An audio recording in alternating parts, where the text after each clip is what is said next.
தமிழகத்தில் ஒரு முக்கியமான டாபிக் போயிட்டு நாக்கி 2026 இருக்கின்ற தேர்தலில் யார் வென்று ஆட்சி அமைக்க போகிறா அப்படின்னு நினச்சி தான் ஒரு முக்கியமான டாப்பிக்கை போயிட்டு இருக்கு.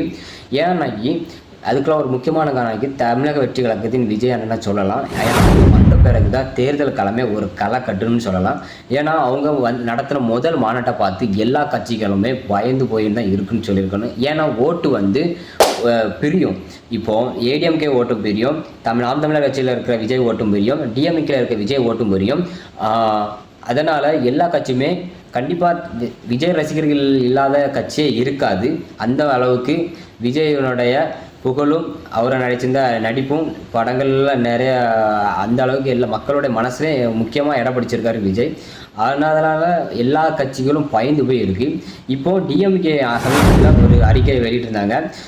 தேர்தல் வாரத்தை 2 மணி நேரமாக ஒதுக்கணும் தொகுதிக்கு, இல்லைன்னா வாரம் ஒரு நாளாவது கண்டிப்பாக தொகுதிக்கு இறங்கி வேலை பார்க்கணுன்னு ஒரு முக்கிய அறிவிப்பையும் வெளியிட்டிருந்தாங்க. இதனால் இதுக்கு முன்பு ஒரு 5 வருடங்களுக்கு பிறகு, அதாவது தேர்தல் நடக்கும்போது மட்டும் வருகின்ற தொகுதிக்கு வருகின்ற அமைச்சர்களாக சரி, முதலமைச்சர்களாக இருந்தாலும் சரி, இந்த தேர்தலுக்கு ஓட்டு கேட்க மட்டும் வருவாங்க. ஆனால் இப்போ டிஎம்கே என்ன பண்ணியிருக்காங்கன்னாக்கி எல்லா வாரத்துக்கு 2 மணி நேரம் அதாவது கண்டிப்பாக ஒதுக்கணும். வாரத்தில் ஒரு நாள் முழுவதும் நம்ம தேர்தலுக்காண்டி பணிகளை ஒதுக்கணும்னு ஒரு அறிக்கையை வெளியிட்டிருந்தாங்க. இப்போ 2026 யாருடன் கூட்டணி வைக்க போறாங்க, எந்த கட்சியெல்லாம் கூட்டணி வைக்க போகுதுன்னு தான் ஒரு பெரிய கேள்வியா இருக்கு. அது என்னடா மணி, உங்களுக்கு ஒரு டவுட், என்னடா மணியாக தான் 1.5 வருஷம் இருக்க தேர்தலுக்கு ஏன் இப்பவுமே அதை பத்தி எல்லாரும் பேசிட்டு இருக்காங்கனாக்கி அது எல்லாம் அண்ணன் விஜய் வந்த பிறகு தான். ஏன்னா எல்லா கட்சியுமே ஒரு பதட்டத்திலாவே இருக்கு. எந்த கட்சியுடன் கூட்டணின்னு எல்லாருமே இப்பவுமே நிறைய பேர் பேச ஆரம்பிச்சிட்டாங்க. ஆனால் நம்ம பொறுத்து இருந்து தான் பார்க்கணும் எந்த அளவுக்கு எந்த கட்சி கூட்டணின்னு உண்மைன்னு. யாருக்கு நீங்கள் ஓட்டு போடலாம், எந்த கட்சியை நீங்கள் சப்போர்ட் பண்ணலான்னு காணொலியை தான் நம்ம இந்த வீடியோவில் பார்க்க போகிறோம். நீங்கள் நம்ம தமிழ் ஸ்பார்க் யூடியூப் சேனலுக்கு புதுசுனா சப்ஸ்கிரைப் பண்ணுங்கள், லைக் பண்ணுங்கள், ஷேர் பண்ணுங்கள் ஃப்ரெண்ட்ஸுகளுக்கு. இந்த நியூஸ் இது எல்லாத்துக்குமே ஒரு பயனுள்ளதாக இருக்கணும்னு நம்புகிறேன். வாங்க வீடியோக்குள்ள போகலாம்.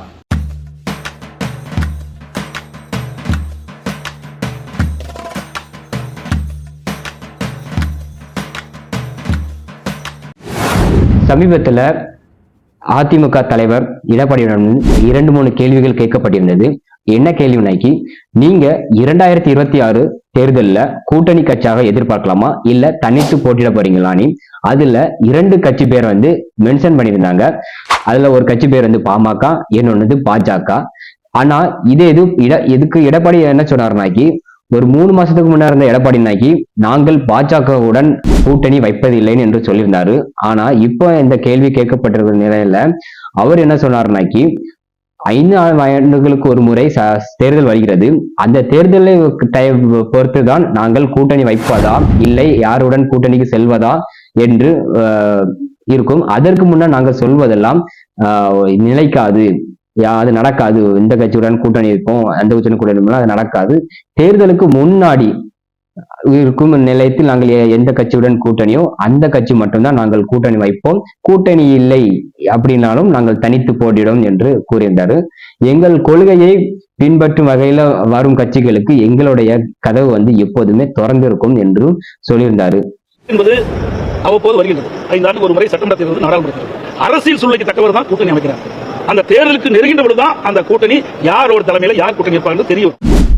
இப்போ மக்கள் எல்லாருமே ஒரு தெளிவாக இருக்கணும். ஏன்னா இப்பவுமே நீங்க இந்த கட்சியுடன் கூட்டணி வலைதளங்கள் வர்றதை நீங்க பார்த்துட்டு இருப்பீங்க. அது யாருமே நம்பண்டா, அது ஒரு யூகம் தான். அது தேர்தலுக்கு முன்னாடி தான் எந்த கட்சியுடன் கூட்டணி தேர்தல் நிலைமையை பொறுத்து தான் இருக்கும். நீ நல்லாவே தெளிவா புரிஞ்சிடுங்க. விசிகாவும் திமுகவும் ஆல்ரெடி கூட்டணி கட்சியாக தான் இருக்கிறாங்க. ஆனால் அந்த கூட்டணி கட்சியிலுமே ஒரு சின்ன சலசலப்பு இருக்குன்னு கேள்விப்பட்டேன். அது எந்த அளவுக்கு உண்மைன்னு தெரியலை.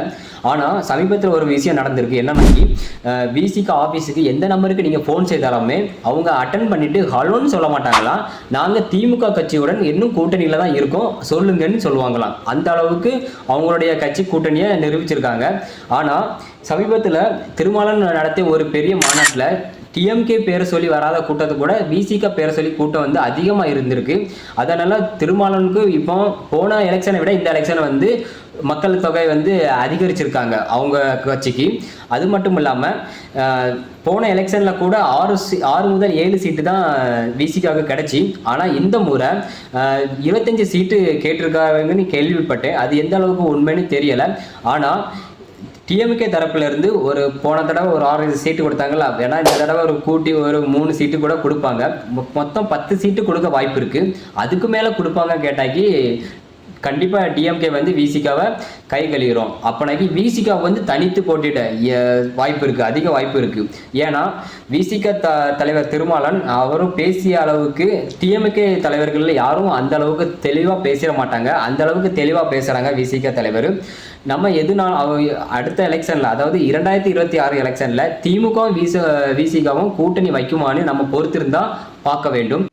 அப்படியே நீங்க இந்த பக்கம் பார்த்தாக்கி அதிமுக தேமுதிக கூட்டணி வந்து நிலைக்குமானி நம்ம பொறுத்து தான் பார்க்கணும். இல்லைனாக்கி அதிமுக தேமுதிக பாமக பாஜக ஒரு புதிய கூட்டணி வருமானம் நம்ம அண்ணாமலை வந்து இப்போ 28ஆம் தேதிக்கு நம்ம தமிழ்நாட்டுக்கு வந்த பிறகு தான் அதிமுகவுக்கும் பாஜகவுக்கும் உள்ள குழப்பங்கள் என்னன்னு நம்மளால ஒரு தெளிவுபடுத்த முடியும். அது மட்டும் இல்லாமல் இந்த எலெக்ஷனில் எல்லா தலைவர்களும் மக்களை சந்திக்க வராங்க. அதனால் மக்கள் நீங்கள் யாருமே தலைவரை சந்திக்க போகண்டாம், தலைவர்களே நம்மளை சந்திக்க வராங்க. அந்த அளவுக்கு ஒரு பரபரப்பான எலெக்ஷன் வந்து போயிட்டுருக்கு. 10 இடத்துல வந்து அர்ஜுன் வந்து கண்டிப்பாக மக்களை சந்திக்க வருவார். 2வது புதிய கட்சியான தமிழக வெற்றி கழகம் விஜய் அவர்கள் வந்து மக்களை சந்திக்க போகிறான்னு சமீபத்தில் ஒரு வெளியிட்டிருந்தார் நியூஸு. அதுக்கு டைம் டேபிளும் இப்பொழுது திட்டமிட்டு இருக்காங்க. அந்த எப்போ எந்த டைமில் வரலான்னு திட்டமிட்டு இருக்காங்க. அடுத்தது பார்த்தீங்கன்னாக்கி எடப்பாடி அவர்கள் கண்டிப்பாக மக்கள் சந்திக்க வேணும். ஏன்னாக்கி அவங்க கட்சியிலிருந்து தான் நாம் தமிழர் கட்சியில் உள்ள ஓட்டும் தமிழக வெற்றி கழக ஓட்டும் பிரிய போகுது. கண்டிப்பாக அவங்க மக்களை சந்தித்து மக்களுடைய ஆதரவை எடுத்திருக்க வேண்டும். அப்போ தான் அந்த கட்சி வந்து ஒரு ஜெயிக்க வாய்ப்பு இருக்கும். ஆனால் நம்ம அந்த கட்சி ஜெயிக்குமா ஜெயிக்காதான்னு இப்போ நம்ம யாராலும் சொல்ல முடியாது. ஆனால் எடப்பாடி சமீபத்தில் ஒரு நியூஸில் சொல்லியிருந்தாரு, என்னன்னாக்கி இளைஞர்கள் அதிமுகவுக்கு வருகை வந்து ரொம்ப கம்மியாக இருக்குது. ஏன்னாக்கி அது உண்மைதான். ஏன்னா நமக்கு முன்னாள் ஜென்ரேஷன் வந்து வேற, அவங்க தாத்தாமார்கள் பாட்டிமார்கள் அப்பாமார்கள் அம்மாமார்கள் வந்து அவங்களுக்கு 2 கட்சி தான் தெரியும், ஒன்று டிஎம்கே இல்லைன்னா ஏடிஎம்கே. ஆனால் இப்போ புதுசாக வர ஜென்ரேஷன் வந்து ரொம்பவே தெளிவாக இருக்கிறாங்க, இந்த 2 கட்சி வரக்கூடாதுன்னு. ஏதாவது ஒரு புதுசாக ஒரு கட்சிக்கு வாய்ப்பு கொடுக்கணும்னு தான் நல்லா தெளிவாக இருக்கிறாங்க இப்போ உள்ள ஜென்ரேஷன். அதனாலவே எந்த கட்சி நல்லா செயல்படுவோ அந்த கட்சிக்கு தான் ஓட்டு போடவும் போகிறாங்க. அதனால தான் மக்களை சந்திக்க எல்லா தலைவர்களும் வராங்க. சமீபத்தில் ஏடிஎம்கே தலைவர் வந்து டிஎம்கே தலைவர் மு.க. ஸ்டாலின் ஒரு கேள்வி கேட்டிருந்தாரு. என்ன கேள்வினாக்கி, அது என்ன திட்டங்கள் கொண்டு வந்தாலும் உங்களுடைய அப்பா பேரை வைக்கிறீங்க அப்படின்னு ஒரு கேள்வியை கேட்டிருந்தாரு.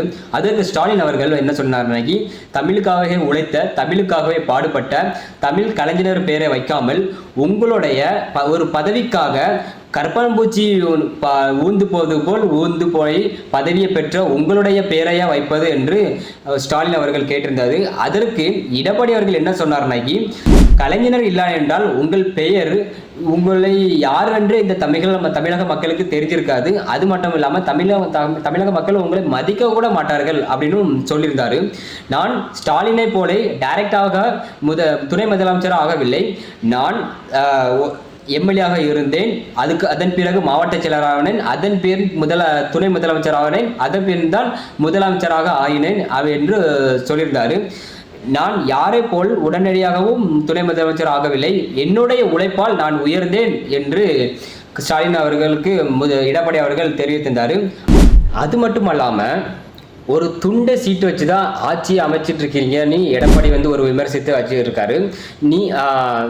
நான் அம்மா ஆட்சி காலத்தை விடுங்க, நான் என்னுடைய ஆட்சி காலத்தில் நான் செய்த நலத்திட்டங்களையும் நீங்கள் இந்த 3 வருஷமாக செய்கிற நலத்திட்டங்களையும் ஒரு லிஸ்ட்டு, அதாவது ஒரு லைவாக டிஸ்கஸ் பண்ணுவான்னு நேரடியாக எடப்பாடி வந்து ஸ்டாலின் அவரிடம் கேட்டிருக்காரு.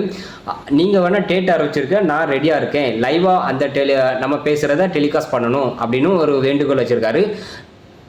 ரொம்ப நாளாவே மக்கள் எல்லாருமே எதிர்பார்க்க தருணம் இது. இப்போ மீண்டும் ஒரு ஏடிஎம்கே தலைவர் வந்து எடப்பாடி வந்து டிஎம்கே தலைவர் ஸ்டாலினை மறுபடியும் ஒரு கேள்வி கேட்காரு.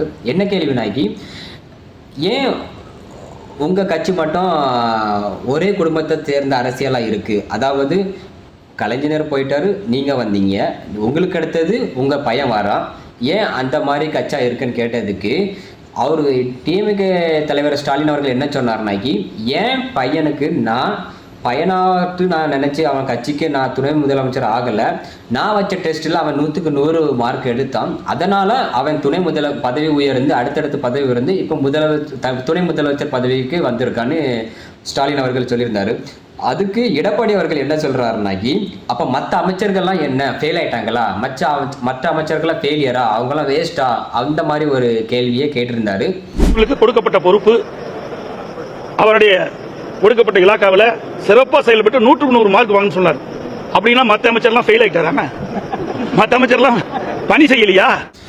இது ஒரு நல்ல கேள்வி தானே. ஏன்னாக்கி காலங்காலமாக அவங்க அந்த டிஎம்கே கட்சிக்காக பாடுபட்டிருக்க அவங்க துணை முதலமைச்சர் பதவிக்கு ஃபெயில் ஆகிட்டாருனாக்கி, இப்போ வந்த உதயநிதி ஸ்டாலின் மட்டும் எப்படி பாஸ் ஆனார், அதுவும் 100க்கு 100 மார்க் எப்படி எடுத்தார் அப்படின்னு மக்களுக்கு ஒரு சிந்திக்க வேண்டிய விஷயம்தான் இது எல்லாருமே. கண்டிப்பாக இந்த காணொளி 2026 நடக்க போகிற தேர்தலுக்கு எந்த கட்சிக்கு நீங்கள் ஓட்டு போடணும்னு ஒரு தெளிவு கிடைச்சிருக்கும்னு நினச்சிருக்கேன். நம்ம எங்கள் ஜென்ரேஷன் கண்டிப்பாக எதிர்பார்க்குறது ஒரு புதிய கட்சி வரணும். இது வரைக்கும் ஆட்சிக்கே வராத கட்சி தான் ஆட்சி அமைக்கணும்னு எங்கள் ஜென்ரேஷன் பசங்க நினைக்கிறது கண்டிப்பாக. ஆனால் இந்த 35+ இருக்கிறவங்க என்ன நினைக்கிறாங்கன்னாக்கி, அவங்களுக்கு தெரிஞ்சது இந்த 2 கட்சி தான், ஒன்று ஏடிஎம்கே அல்லது டிஎம்கே. கண்டிப்பாக அவங்களால ஆட்சி மாறலாம். நம்ம எதுனாலும் பொறுத்திருந்து தான் பார்க்கணும். கண்டிப்பாக 2026 தேர்தலில் யார் வெற்றி பெற போகிறான்னு. இந்த காணொளி உங்களுக்கு பிடிச்சிருக்கும்னு நம்புகிறேன். மீண்டும் சந்திக்கிறேன். உங்களிடம் விடைபெறுகிறேன். பாய்.